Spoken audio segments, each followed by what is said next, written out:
أصدر المجلس العلمي الأعلى في المغرب بيانا يحدد فيه مقدار زكاة الفطر لهذا العام 1446 هجرية 2025 ميلادية، حيث تم تحديد قيمة الزكاة نقدا بمبلغ 23 درهما للفرد الواحد.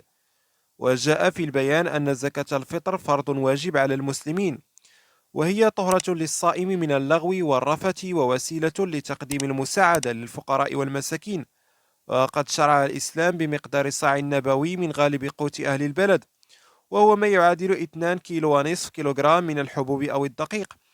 وأكد المجلس أن إخراج زكاة الفطر يكون مستحبا بعد صلاة الفجر وقبل صلاة العيد، كما يجوز إخراجها قبل العيد ب3 أيام أو أكثر، ووفقا لما جرى عليه العمل في المغرب مع جواز إخراجها نقدا بدلا من الحبوب لمن أراد ذلك. وأشار البيان إلى أن من أراد أن يزيد في مقدار الزكاة تطوعا فله ذلك استنادا إلى قوله تعالى: ومن تطوع خيرا فإن الله شاكر عليم.